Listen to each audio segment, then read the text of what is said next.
Alright, so I saved the best for last in terms of our 3D fighting series in Capcom Fighting Collection 2. Although, based on the box art, you probably couldn't tell that this is, in my opinion, by far the best game the collection offers. Have the Power Stone characters smaller off to the side, sometimes cut off in certain resizes of the box art. Thankfully, it didn't seem like I was alone, though, in the appreciation of Power Stone when this collection came out. Granted, maybe it was my algorithm, but did see a lot of people, discovering and really enjoying Power Stone 2 in particular.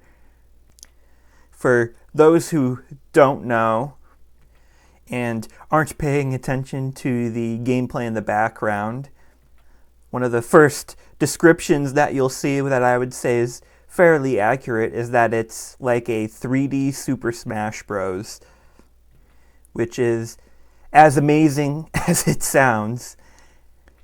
Both series do kind of go different directions in terms of focus, I guess you can say. Like, I feel like Smash, especially earlier on, had probably the biggest focus on the roster of characters and sort of expanding and fleshing out, the toolkit that everyone has to use in doing things like, adding side special attacks or final smashes and that sort of thing. Power Stone, on the other hand, wound up focusing primarily on the stages and items, and went in even harder with that in the sequel. I mean, you got some really elaborate, chaotic stages in the second game. It never stays stationary for too long. And the items, too. I think there's over 100 items in Power Stone 2. And it's kind of crazy. Like, it took me probably about 3 or 4 runs through arcade mode before I had seen a majority of the items. And even then, there are some that, would just sort of slip through the cracks one way or another. Maybe I didn't pick it up or it didn't appear. But even through my last arcade run I went through with every character, I still had an item appearing, every maybe other run or so that I just didn't remember or may have not have interacted with before that point. Hell, I would say Power Stone 2 almost went the opposite direction of Smash, with a little bit less of a focus on the characters the second time around. Like, I believe in the first game, everyone sort of had a unique grab and throw. In this one, you just sort of pick up and toss the characters as your general grab, and it's mostly the same for everyone. And you also had 2 attacks in your Power Stone form outside of your supers. In Power Stone 2, you only got 1. I do sort of wonder what led to that decision. Was it, a technical thing? Did they, think it was better for the gameplay? I personally prefer the way Power Stone 1 characters feel. Another thing that they kind of changed too is everyone had a diving kick in the first game, and here I kind of forgot that they changed it because I mainly play as Jack, who still kind of has a diving kick. But now you'll sort of bounce off the character, and a lot of people now just sort of, with that attack, sort of spike directly down as opposed to, the angled kick. And I wouldn't say that, the lack of character depth compared to Smash is really that noticeable. I mean, everyone still has, a bit of a unique touch to them. It's certainly something, though, that I would have liked to have seen expanded upon in the future. Maybe it would have been a little more difficult because I don't think you can really do directional inputs like you can in Smash, but maybe you could have, done certain combos of, adding, like a shield attack, or maybe adding a grab and a grab attack on top of, your standard A attack, B attack, and the aerial variants. Once again, though, they do a good enough job to where everyone still feels unique enough, even if, a little closer to each other than is preferred, if any of that makes sense. I gotta say, though, this is a really special game for me. One of my neighbors growing up bought a bootleg because the physical copy is expensive as shit of Power Stone 2, and we had a group of 3, sometimes 4 of us, and we were absolutely hooked to it.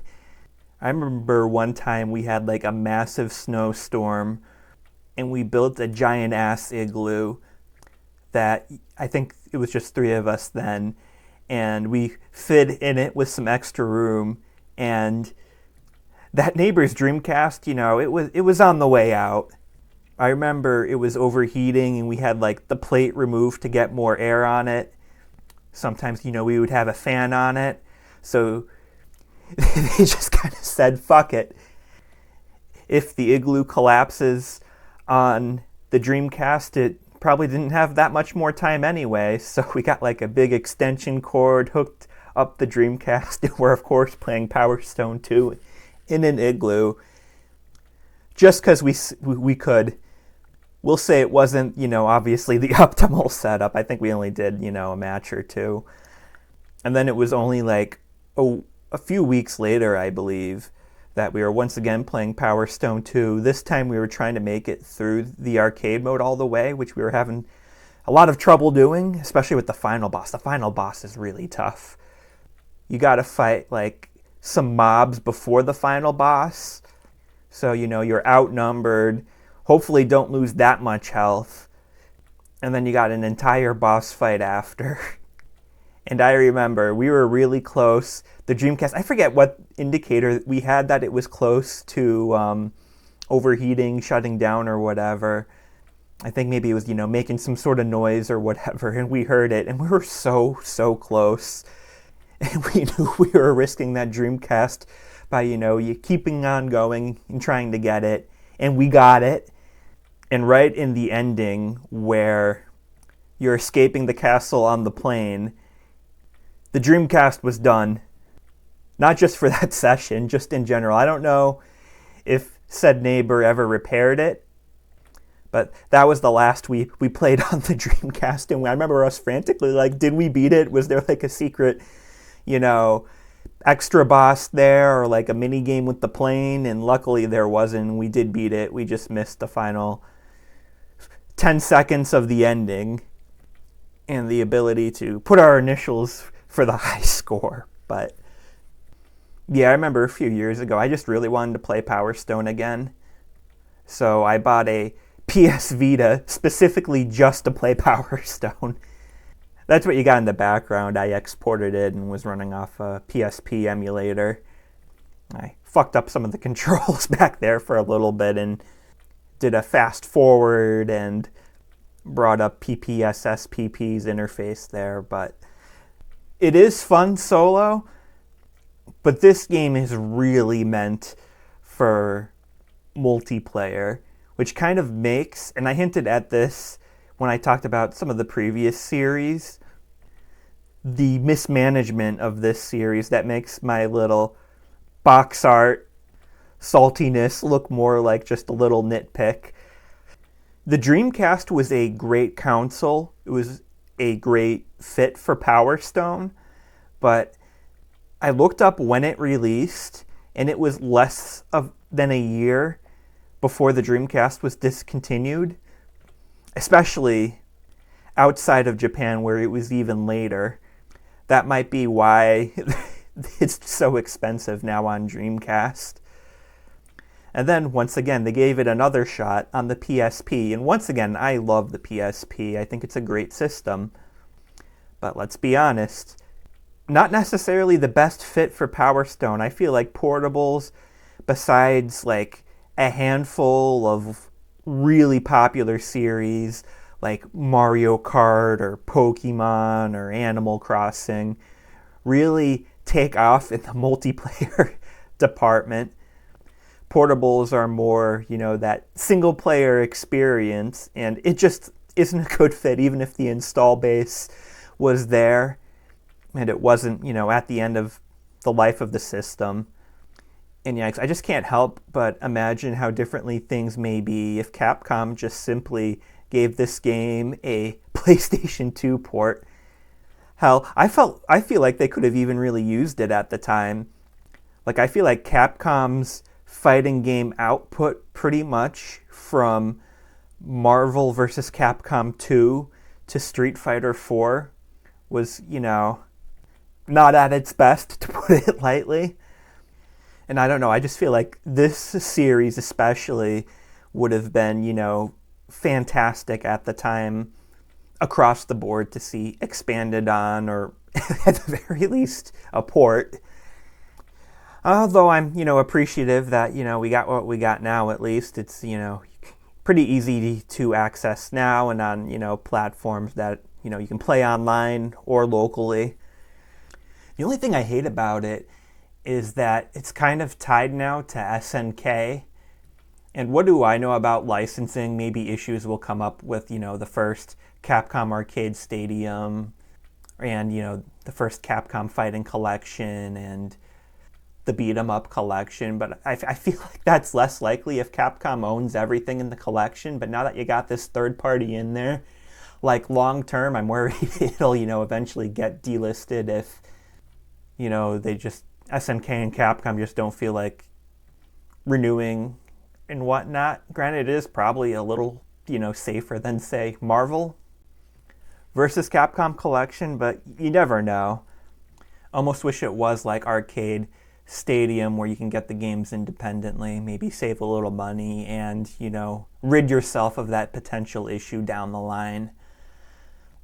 Also, on a little side note, does anyone else remember a Capcom leak from over 5 years ago at this point? But I know there was a lot of talk around it at the time. I think some of it came true, some of it didn't.